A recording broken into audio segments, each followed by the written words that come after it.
Siemanko, witam Was na moim kanale. Tematyka kanału będzie dotyczyła głównie pracy ze skórą naturalną. Dorzucę sporo szycia maszynowego, jakieś pojedyncze elementy tapicerki, no i mam nadzieję, że sporo innych tematów, które może podrzucicie mi w komentarzach. Chciałbym Wam przekazać całą swoją wiedzę, jaką zdobyłem przez prawie 15 lat pracy ze skórą naturalną, z czego połowa tego czasu to praca na cały etat we własnej działalności gospodarczej. Sporo rzeczy było wykonanych, sporo popełnionych błędów.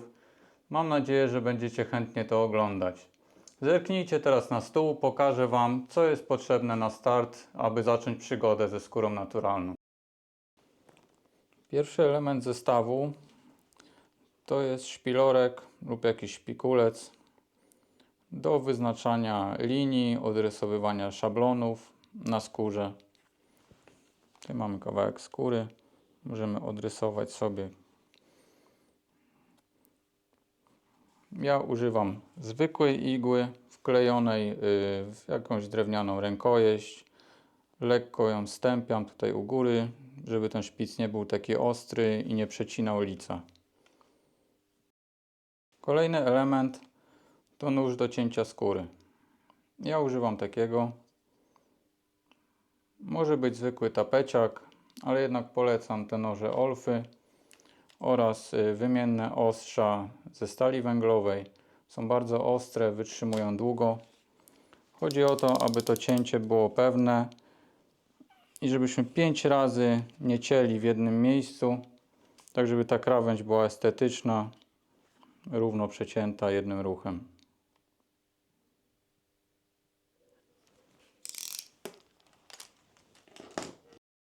Kolejne dwa elementy to radełko i taki przyrząd do wyznaczania linii szwu.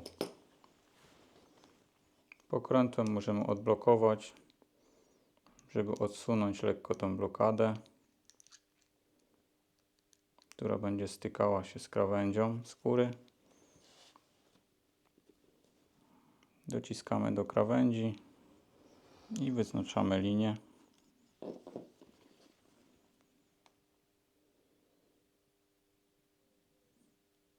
Mam nadzieję, że widać dobrze. Radełko służy do wyznaczania otworów pod szw. Staramy się ułożyć równo na linii.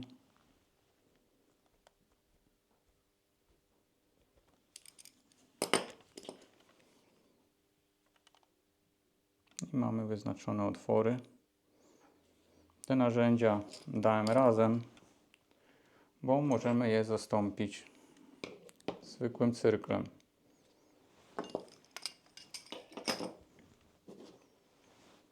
Odkręcając śrubę, ustawiamy rozstaw. Warto też te czubki lekko stępić, żeby nam nie cięły skóry. I zwykłym cyrklem wyznaczamy linię. Mamy wyznaczoną.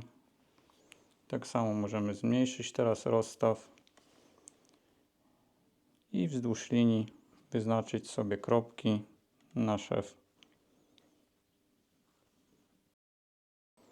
Kolejnym elementem będzie szydło. Możecie zamówić sobie wykonane na specjalne zamówienie z profilowaną rączką albo zwykłe szydło samo ostrze znowu wkleić w jakąś drewnianą rękojeść, tak jak mam,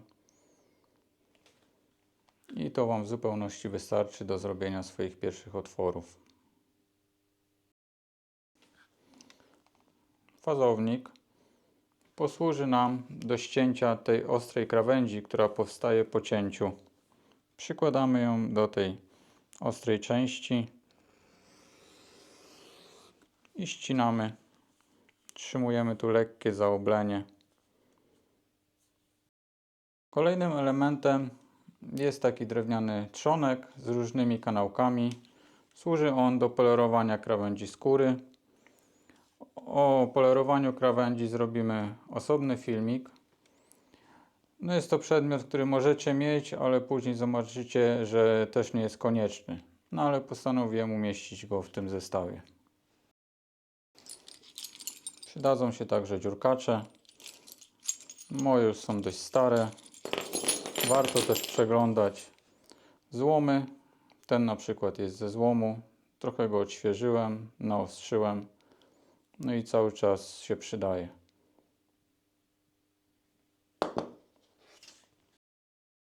Przyda się nam także coś do wybijania otworów, oprócz tych dziurkaczy, więc polecam Wam zwykły drewniany młotek z marketu, żadnych wynalazków, kawałek płyty poliamidowej lub jakiegoś innego tworzywa twardego i to Wam w zupełności wystarczy na tysiące otworów. Ostatnim elementem są nici. Polecam woskowane, plecione, nieskręcane. Te plecione się mniej skręcają przy szyciu, więc praca z nimi jest dużo bardziej przyjemna. Zapalniczka do przypalenia końców oraz igły z tępymi czubkami. Ewentualnie możemy użyć ostrych, ale stępić je na jakieś osełce, tak żeby nie wbijała się w nić.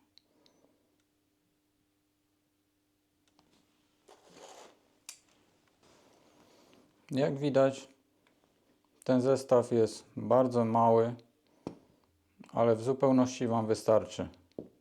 Postaram się Wam to udowodnić w kolejnych filmikach. Będziemy wykonywali różne rzeczy, więc jesteście w stanie taki zestaw zmieścić w dłoni i będziecie go używać przez wiele lat i zrobicie bardzo dużo rzeczy dzięki niemu. Bez kombinacji, tracenia dużo pieniędzy. Proste rzeczy. Pamiętajmy, że nie rzeczy robią, tylko człowiek jednak, więc warto postawić na swoje umiejętności, a nie inwestować setki złotych w zbędne narzędzia. Jak sami widzieliście, zestaw startowy to jest dosłownie kilka narzędzi, żeby zacząć zabawę ze skórą. Nie musicie mieć żadnych profesjonalnych fartuszków skórzanych. Wystarczy kilka prostych narzędzi i możecie startować z zabawą. Polecam także używać klejów wodnych, żeby nie wdychać bezsensownie niepotrzebnej chemii. Ja swój zabezpieczam rękawiczką. Możecie przy okazji zostawić łapkę w górze, jeśli Wam się podobało. Jeśli dobrnęliście do tego momentu, to bardzo dziękuję za oglądanie. Możecie zostawić subskrypcję, ewentualnie komentarz, jak się Wam podobało. Dzięki za oglądanie. Trzymajcie się.